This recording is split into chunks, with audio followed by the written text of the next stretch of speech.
Oi, galerinha, tudo bom com vocês? Então, a gente vai falar um pouco sobre as bactérias do tipo Coccus, que dentre elas se destacam as bactérias Streptococcus, Staphylococcus e Enterococcus. E a gente vai falar de algumas a mais, tá? Então, para começar contextualizando, né? O que são bactérias do tipo Coccus? Para começar a falar, meu nome é Raquel e tenho mais duas colegas que vão apresentar comigo, a Larissa e a Carla. Tá? Então, vamos começar. O que são bactérias do tipo Coccus? A gente já pega pelo nome, cocos, cocos, cilindros. Então, são células bacterianas esféricas não perfeitas. Elas podem ser destacadas como essas três que eu falei para vocês, de Streptococcus, Staphylococcus e Enterococcus.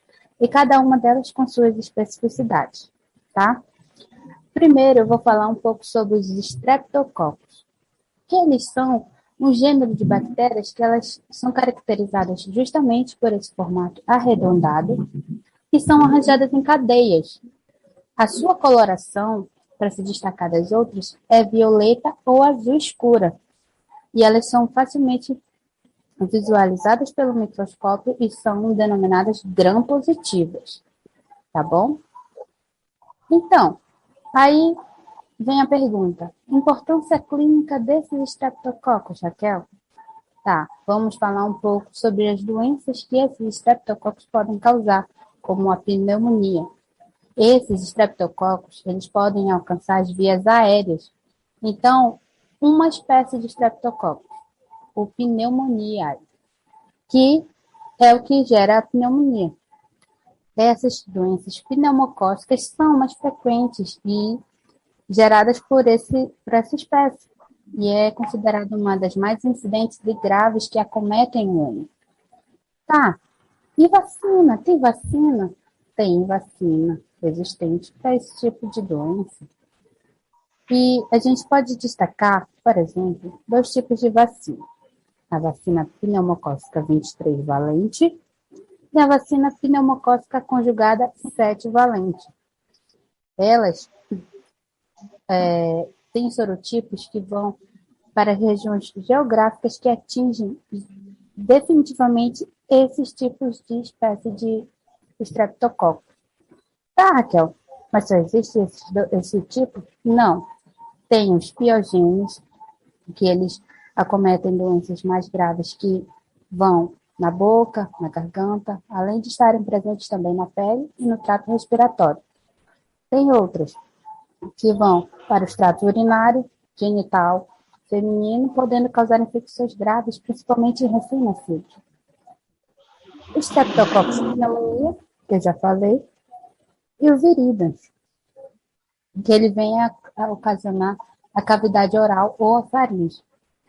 Temos os remédios que podem ser administrados, que são basicamente antibióticos, e com o passar do tempo, querendo ou não, essas bactérias elas alcançam uma resistência sobre esses antibióticos. Por isso que muitas das vezes a gente se pergunta por que a dosagem de um antibiótico é mais alta ou é mais baixa para determinadas doenças, né? Mas é justamente porque essa bactéria ela está criando essa resistência. Então, aumenta a dosagem, aumenta. A gente vê nos remédios que tem as miligramas, né? Então, aí a gente vê 500, 750. Então, é isso que vai querer aumentar para querer poder combater de uma forma eficaz essa doença que esse tipo de cocos pode causar. Hello! Voltando para dar continuidade às bactérias do tipo Coccus, vamos para o segundo tipo, que são as bactérias tipo Staphylococcus. Elas têm esse nome, né, porque são cocos, e o seu formato ele se assemelha a um cacho de uva, por isso tem o nome de Staphylococcus. Essas bactérias desse gênero, elas são encontradas na pele e mucosas do ser humano e de outros animais. E entre elas, essas espécies, a gente pode citar algumas que elas podem ser isoladas em algumas partes do corpo humano, ou também de certos animais, que são as Staphylococcus auriculares, que elas são encontradas como parte da microbiota do conduto auditivo humano, e a Staphylococcus aureus, causando dermatite infecciosa em suínos. Essas são umas das duas que a gente pode citar, mais ou menos assim, como uma das que a gente pode ter mais ou menos uma base, né? Do que é. Então, para a gente falar sobre a importância clínica que se tem desse tipo de cocos, né? De estafilococos, eles são agentes relacionados a enfermidades humanas, como a gente pode citar pneumonia, bacteremia, infecções de pele, tecidos moles, infecções relacionadas ao uso de prótese, catéteres venosos e meningite. Você sabia? E assim, vamos citar uma bem conhecida, assim, a bactéria Staphylococcus aureus. Ela é uma importante representante desse grupo e faz parte da microbiota humana, sabia?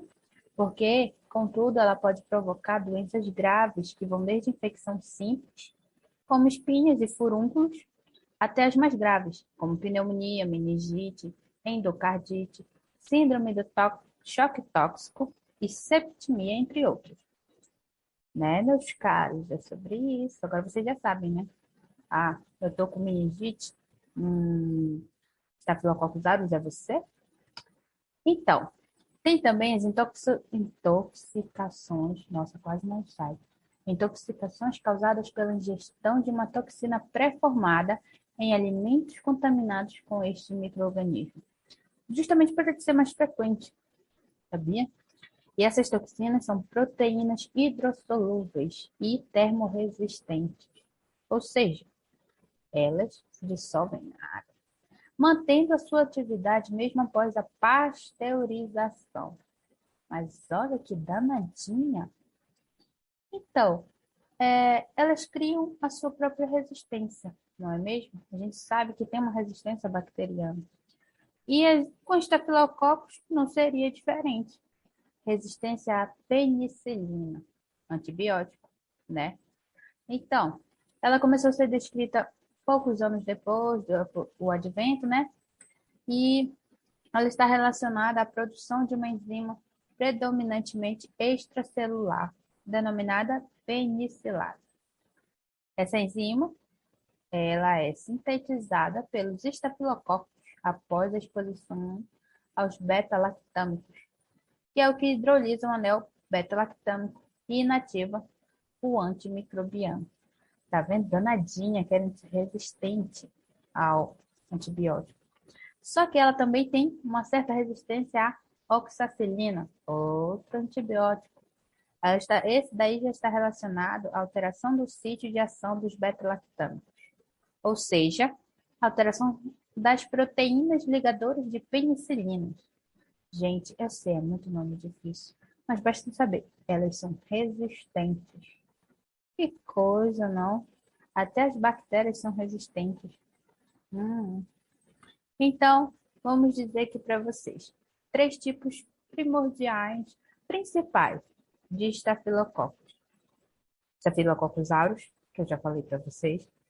As estafilococcus epidermides, que são, assim como os estafilococcus aureus, estão presentes normalmente na pele, mas não causam qualquer tipo de infecção. E estafilococcus saprophyticus. Nossa, como esse nome quase não sai. Elas podem ser encontradas naturalmente na pele e na região genital, não causando sintomas.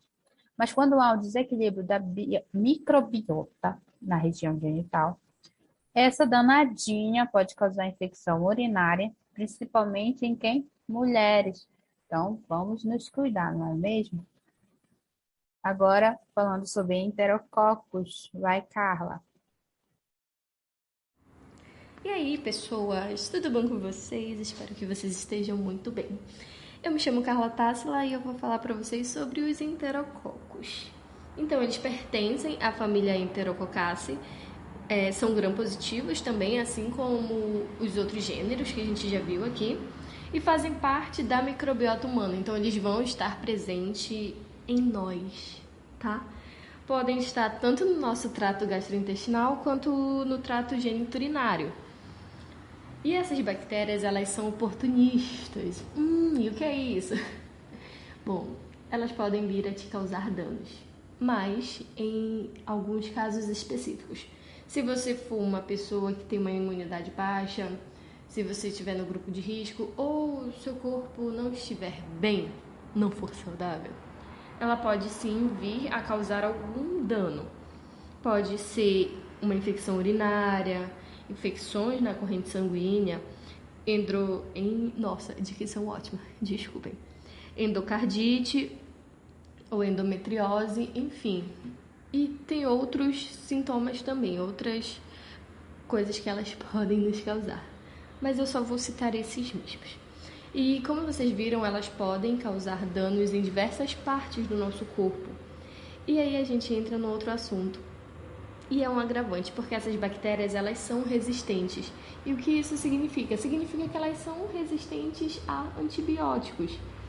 Então, isso pode ocorrer devido, claro, tem outros fatores, mas um que contribui é a automedicação. E aí a gente entra num assuntinho chato, que são as pessoas que se automedicam. E sem aquele acompanhamento médico adequado, ou também não seguem todo o seu tratamento até o final, depois que começam a ver melhora, já param o tratamento, pode causar essa resistência bacteriana. Então, quando o seu corpo realmente precisar que aqueles antibióticos eles venham fazer o efeito desejado, eles não são tão efetivos, entende? Então, como vocês viram sobre tudo isso que a gente falou, que as bactérias elas podem causar danos no nosso corpo, mas elas também fazem bem. Então, espero que vocês tenham entendido, gostado do que a gente apresentou para vocês e a gente fez com carinho, tá? Espero que vocês gostem. Curtam, comentem, compartilhem e espero que tenham entendido.